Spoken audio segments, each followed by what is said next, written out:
let us address the elephant in the VR chat room.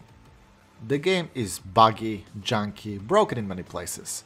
We've all seen the footage and you'll see more in this video. The game is unplayable on last-gen consoles and I only had as good of a time with it as I had because I have the rare privilege of owning a PC rig more powerful than a PS5. Aside from the new-gen SSD, the latter is boasting. But a lot of my all-time favorite games are mechanically inferior pieces of junk. And this is not because I enjoy bugs or technical shortcomings, I'm not a Bethesda fan, they piss me off, but I can't tolerate them if there is value to be found beyond the frustration. Being perfectly fair, Cyberpunk never crashed on me personally, nor did it give me any game-breaking glitches, just annoying ones like a dialogue starting with an NPC that was not in the room, so I only heard one side of the conversation, or collision jettisoning me off the ledge to my death. If resources and dev time is limited, I would prefer for them to be focused on something unique and interesting rather than give me another perfectly polished sphere that I can't tell apart from other such ideal, celebrated AAA games. Given the choice between an almost forgotten and frankly unfinished work of love and a celebrated game, I would choose the former every single time. Winner! Cyberpunk 2077 was, when I first saw it, a promise of seeing a new Eurojank title that might add something to the whole medium despite its shortcomings. The marketing was misleading or even downright fake as recent news showed. It was certainly not worth the crunch and soul drain that it inflicted on the people who actually made it. But I always think that a work should be analyzed in itself. Time moves forward, marketing gets forgotten, people get hopefully better projects to work on. But the work persists, and it needs to be analyzed in a fashion that is as timeless as it is. Remember, old boy, that there are some things that are better left unfinished than when they are finished too much. This is not one of these things.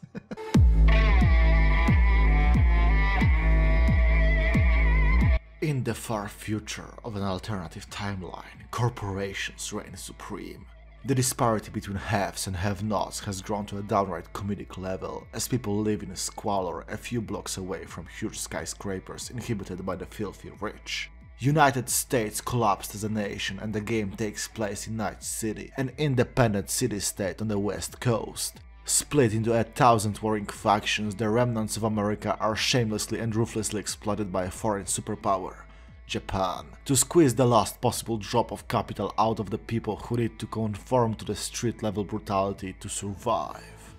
In other words, the setting of Cyberpunk is Americans being on the receiving end of what their government has been doing all over the world for the past century, and the British before them. But cyber!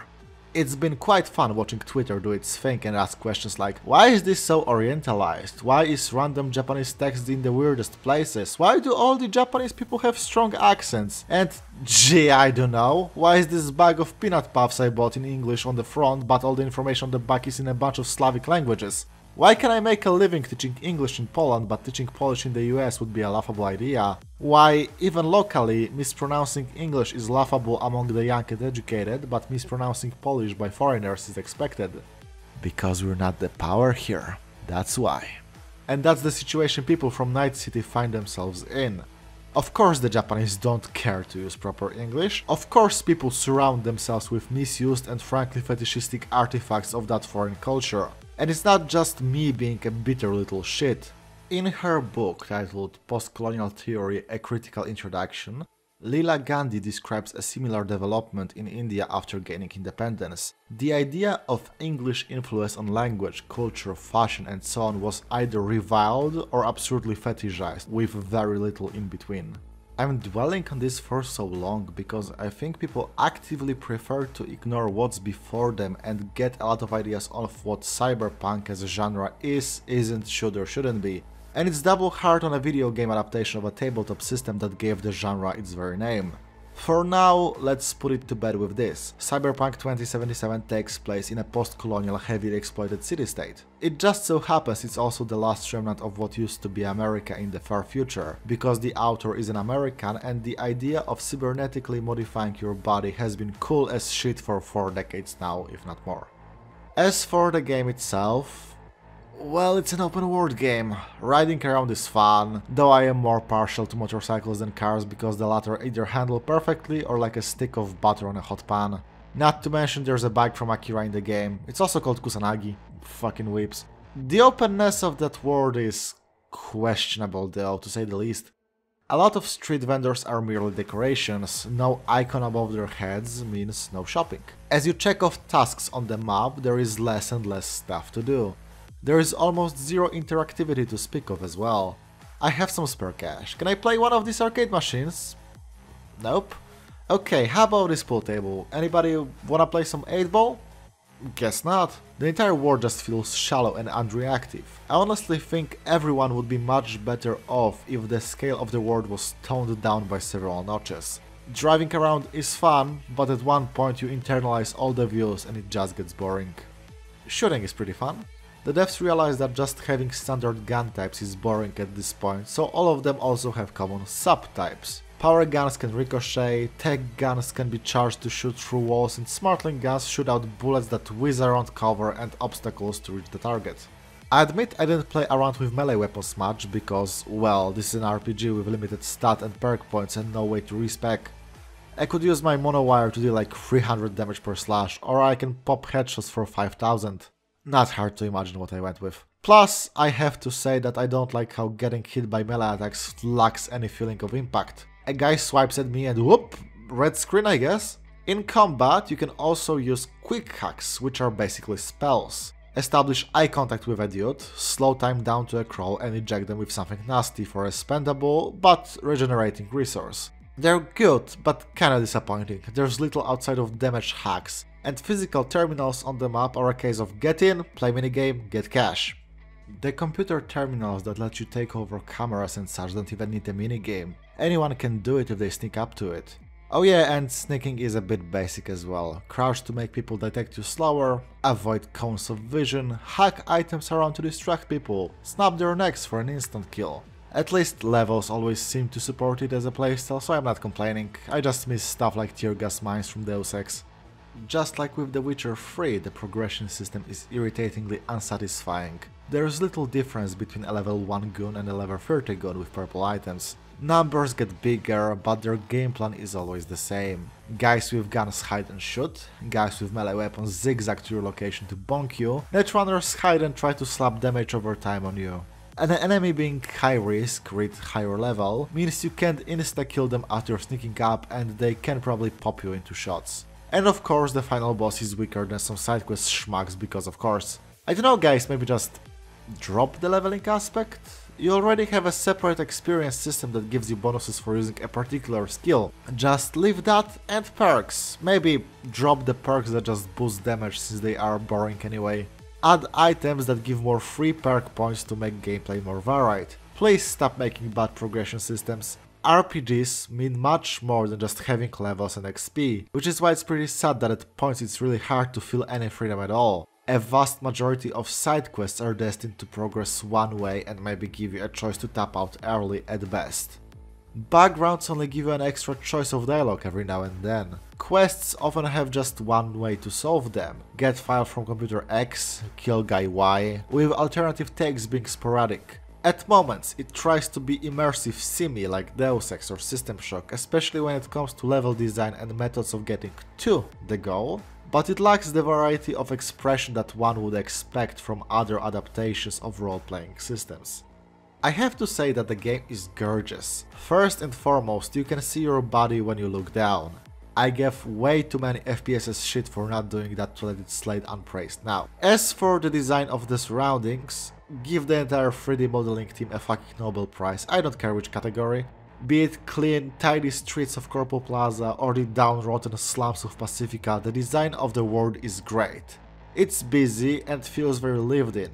An apartment building with a meth lab in the basement. A suspiciously clean and empty hospital. Some guy's apartment building. All feel real and inhibited. Hell, I probably subconsciously thought of real-life places like this I know because of all of the clutter. It's used to the best extent in side quests. Had the level design been any lazier, they would feel like Mass Effect 1 side quests. Get 2 lines of voice dialogue, get a text message with more context, do the thing, repeat. But because all the gigs take place, you know, in different locations, with different level design, it doesn't feel nearly as tedious or boring. One of these days I will see someone criticize a game like Cyberpunk and use Mass Effect 1 as a positive counterexample. And I'm going to fucking scream. The music is great, both the original soundtrack and songs licensed for the various in-game radio stations. As a neat little bonus, the host of one radio station is played by Mike Pondsmith, the creator of the Cyberpunk tabletop system, and he talks about various conspiracy theories that may or may not be grounded in published adventures from the pen and paper game. A very fun way of including beloved source material in an adaptation. The quests are split into the main plotline, side quests stemming from it, but not necessary for completion, and gigs. Main quests and side quests are stellar. They bring unique set pieces, numerous chances to interact with more prominent characters, unique mission structure, and a lot of banter with the sleep paralysis demon stuck in your head, Johnny Silverhand.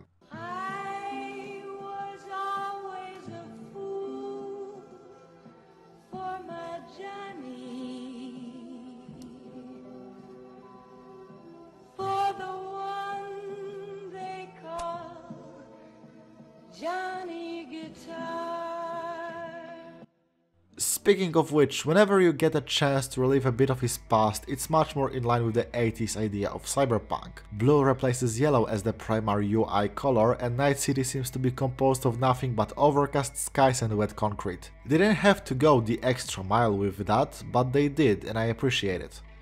It's also worth noting that the general direction of dialogues is stellar. Characters move, gesticulate, frown. It's not the talking dimension where you're stuck watching people do the same 5 expressions throughout all of eternity. Although, granted, I feel like this was a big contributing factor in how sparse the dialogue options feel sometimes. Can't go too out of line without adding much more work for the animation department. So, whether it's worth it or not is up to your tastes. It's the gigs that I have the most issues with because they are extremely uneven. Some are just a bit of text and a task to do, as mentioned earlier. Some actually have interesting interactions of plot points brought up. You never know what to expect, so you can't just ignore them on principle if you're tired of repetitive quests. But the vast majority still feels inconsequential. You raid gang headquarters by the dozens and never suffer consequences for it. Hell, there is very little in the way of feeling unease about the jobs you do to survive. The vast majority of people with the money to pay you for stealing and killing seem to be well-meaning, virtuous folks who need to get rid of some bad people or fuck them all out of business or something. And not, you know, the very gangs and corporations whose worth is low on the street. In the dark, ultra-capitalist future of 2077, you need to be a good person that does to genuinely horrible people what the police force want? Yeah, I'm not sure I buy it, Chief. Oh yeah, there's also police work. You can safely ignore this if you're not hurting for money. It's hard to even call them quests, they would be random encounters in a Bethesda game. Go in, shoot everyone in the face, find a bit of evidence to justify the shooting, collect paycheck, repeat. One last nitpick. I hope whoever decided that car purchases should count as quests and therefore have the same map icon as them hits their head on something really hard to fix that error of judgment. This was honestly much more irritating than any bug I came across. Well, that's it for being vague and describing the game for anyone still on the fence. It's okay, don't buy it on a console, keep your finger on the trigger anytime CDPR management tries to weasel out of bad PR by doing something shitty. Anything from now on is spoilers.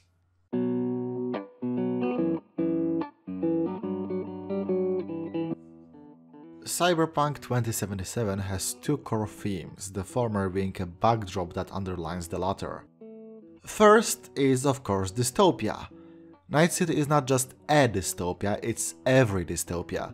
It's the city from 1984, where your entire criminal history shows up if somebody looks at you with advanced enough eye implants and where your very memories can't be trusted. It's everything the left-leaning people warns you about, ruled by capitalist corporations and where the only way up is through violence and exploitation, with pipe dreams of becoming a legend fueling the blood money machine. It's everything the right-wing leaning people warns you about, deprived of any cohesive cultural identity, a chaotic maelstrom where values like religion and family are exploited, if not outright destroyed by those in power. Hell, it's even Sodom and Gomorrah, hypersexualized and outright drowning in suggestive advertisements, with genuine love considered to be little more than an urban myth. The nomads outside the city have Hebrew names like Noah or Saul, and the latter even talks about trying to find a sort of promised land for his people and being really disappointed in how NC turned out to be. No matter what your opinions, political leanings or worldview are, something in the game's setting will rub you the wrong way. It's made that way. The other theme is the merciless march of death closing in. V, the protagonist, has a terminal illness in the form of Keanu Reeves. The bar it all started in is called the Afterlife. The collectibles are cyberpunk versions of tarot cards. The plot kicks off with a murder. It's not exactly subtle. A lot of quests relate to the pain involved with losing someone close to you. V grieves Jackie, a cop that is your neighbor can't get his life together after losing a pet turtle. Your friend's nephew gets in with the bad crowd after the death of his dad and falls victim to a serial killer, and so on. With that come the themes of legacy. Who and what you leave behind with your death. Who will remember you and why. A vast majority of non-geek side quests center around establishing these connections, willingly or not, and reaching the life of people surrounding you, becoming a fixture that will be missed once it's gone. Everyone in Night City wants to be a living legend. That's why they're still in that high lethality PvP zone of a metropolis. But that's a bit of an oxymoron, isn't it? If legends had a tendency to live, we wouldn't feel the need to prefix legend with living. And would you look at that, you have a real legend with you 24/7. Johnny Silverhand, born again. Rebel, rockstar, detonated a fucking nuclear bomb to shake up Arasaka, the diabolic Japanese corporation ruining everyone's lives. And his legacy is nothing. His bandmates hate his guts. His grand finale resulted in nothing, with Arasaka being as strong as it was 50 years prior. His music is played on the corporate radio as an old classic, and all his fans are boomers nostalgic about being real and not doing anything to put his messages to life. Johnny is, quite understandably, bitter about all that shit. But through the power of forced friendship, he can see the error of his ways and try to make amends, both to those he personally wronged in the past and you. Someone in CD Projekt Red had a soul. Someone cared. They wanted to tell a tale of trying to persevere in the most nightmarish future imaginable and trying to make the most out of your life, even if the clock is right about to strike midnight. To show not just how your death can affect people, but, perhaps more importantly, how your life can. But even if you fix all the small problems of people close to you, the bigger systematic issues persist. The fact you can get cozy in the hellhole does not change the fact that it is, in fact, a hellhole. But a grand gesture without anyone to carry the torch forward is meaningless. Silverhand's act of rebellion ended the same way as Bartmoss crashing the internet. All it led to is chaos that was used by the corporations to gain even more power. The house always wins in the long run. So what solutions does 2077 propose?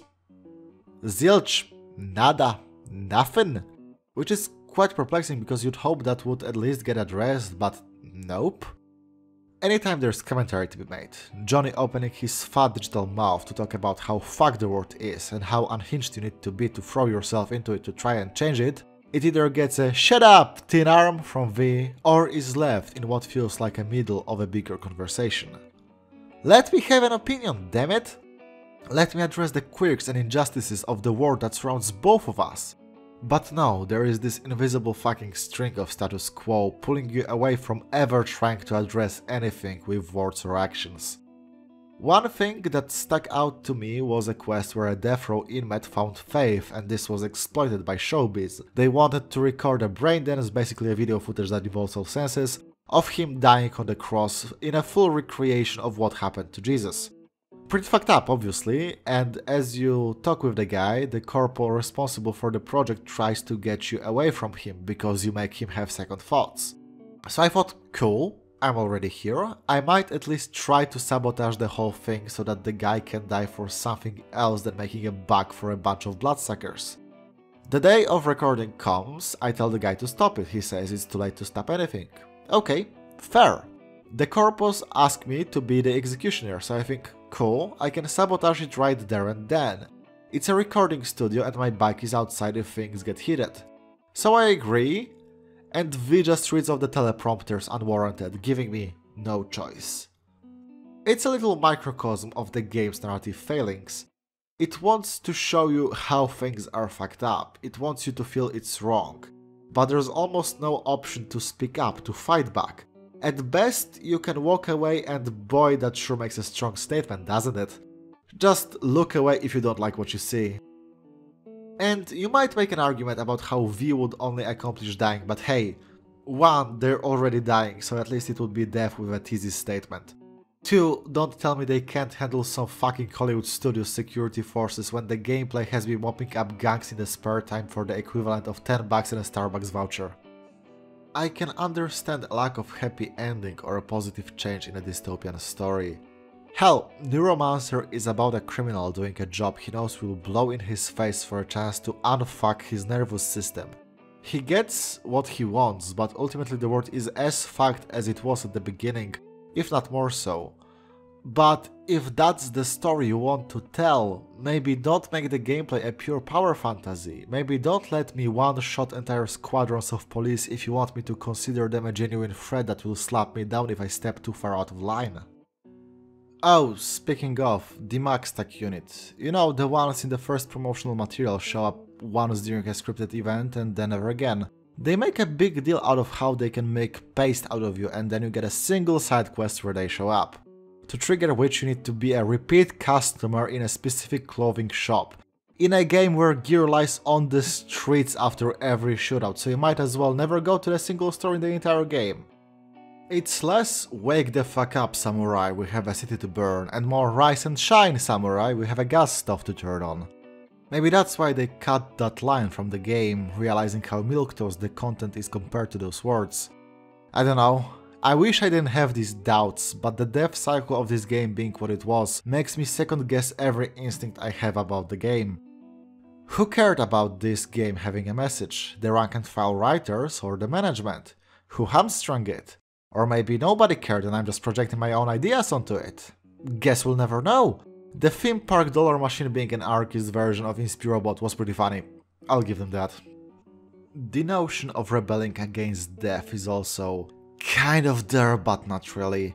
You have 3 standard variants of what happens after your last hurrah. You either accept the Arasaka proposition to become a construct just like Johnny and live forever as a piece of data they control.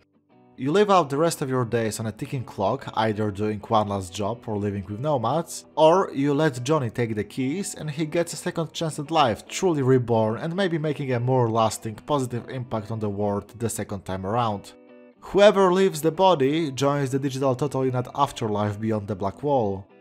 All of these are fine, I suppose? I probably like the Johnny ending the most because it's the one that fits the themes the most. You made the most of your life and now someone else is there to carry the torch. Hopefully he will be able to now succeed where he failed in his original life. Or you might blow your brains out and get shit from every major character in the game. All of them. And on one hand, I get it, your sudden death is a trauma for those who you managed to touch with your existence. Of course they dislike it. On the other, we have a world where all major aspects of life are controlled by corporations, made by a real-life corporation that tells me it's wrong to have control over at least how and when you die. Kinda sours the whole idea of fighting, if not for your life then for your freedom. Because, to be perfectly fair, there was no guarantee that my suicide run wouldn't end the same way it ended for Johnny, strapped into a chair and copied into digital purgatory for a subjective eternity.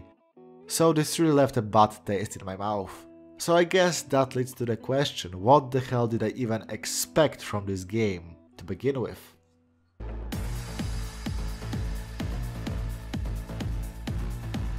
Even before this game came out, there was a lot of discussion circulating around, if we broaden the definition of discussion enough to encompass Twitter shitflinging. What is Cyberpunk? What is not? Is it a grave offense that you can see sunlight in the game? Is it worrying that you can do a subcontractor work for the police? I think trying to tackle Cyberpunk as some rigid genre with a list of do's and don'ts is, frankly, the dumbest fucking thing you can do.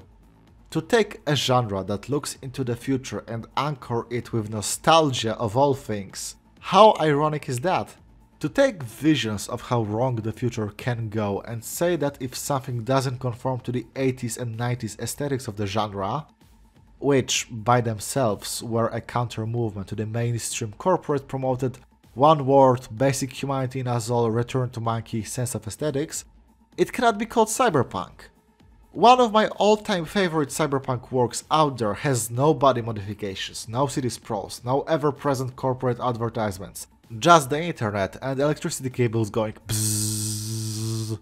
I generally don't like genres and trying to confine human creativity, but if there is one defining trait of cyberpunk that I would have to, with gun to my head, define as the linchpin of cyberpunk, it's the following phrase. Cyberpunk is about technology forever changing what it means to be a person. Case from Neuromancer detesting his meat and wishing nothing more than to exist as a purely intellectual internet being. The replicants in Blade Runner throwing the descriptive biological description of what it means to be human right into the garbage bin. Deus Ex, the first one, asking whether governance by machines and replacing people in power with an autonomous AI is a step in the right direction or not.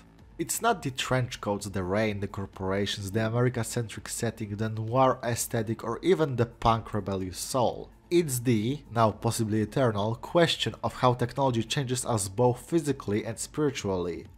From things like pacemakers and possible augmentations of human capabilities to the subtler social things like the fact I can talk with all of you right now, despite the distance separating us, or the rise of new forms of art and entertainment like video games, or trying to make people fall for obvious bullshit online.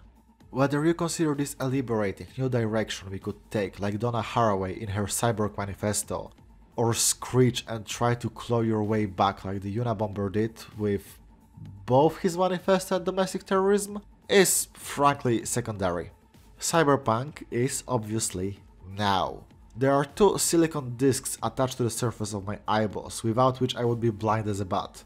I write my thoughts down using a program that allows for instant editing, making it much easier to just write and correct on the fly, rather than collect all my thoughts before I even put the pen down.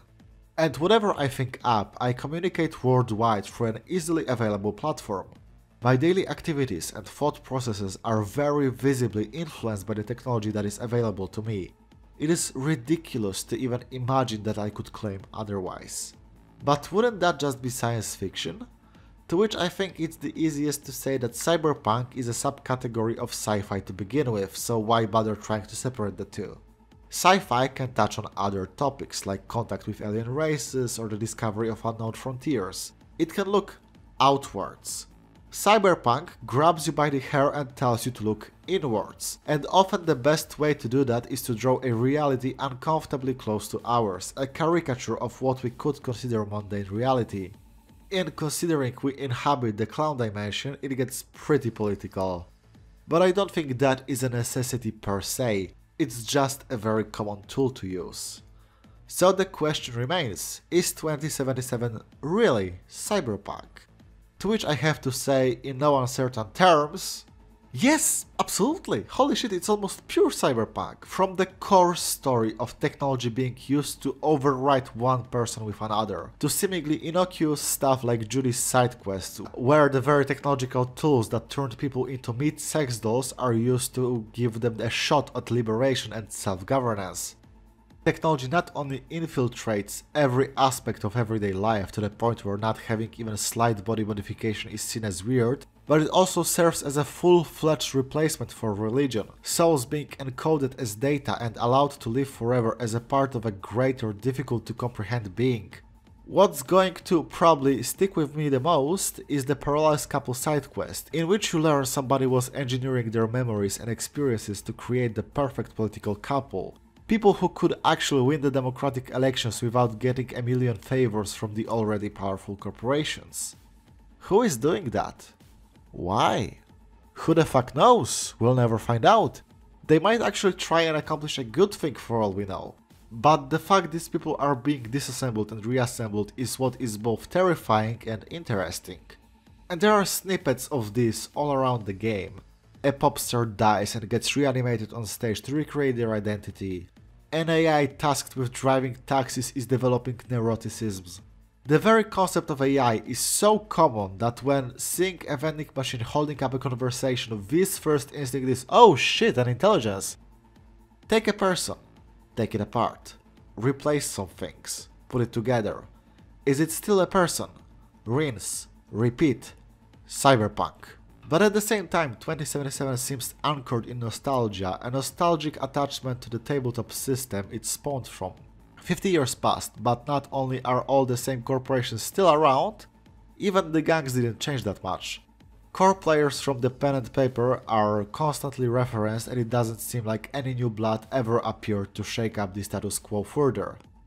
2077 is willing to take apart and restructure the definition of a person, but it seems unable to do that with itself. And in that lies the greatest tragedy of that game. Of course, Cyberpunk 2077 could never be the revolution that everyone seemed to gear themselves towards.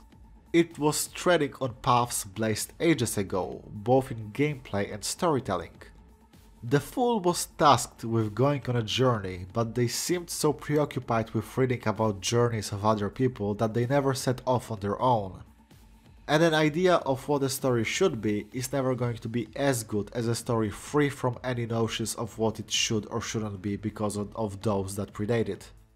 So if you create a story, any story, I beg of you, take the definition of the genre you gravitate towards, take it apart, replace some parts, put it back together. Is it still what you want?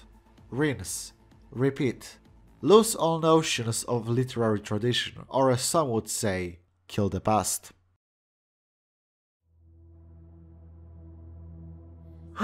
Finally done with this goddamn game, Jesus.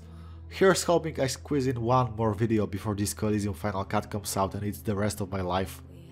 Huge thanks to my Patreon supporters, now visible on the screen, as well as one anonymous Ko-fi donation. Support like this keeps me going, so if you like my work, consider either chipping in or shilling my work so that I can never fade away. Fine, that was cheesy. I'm out of here.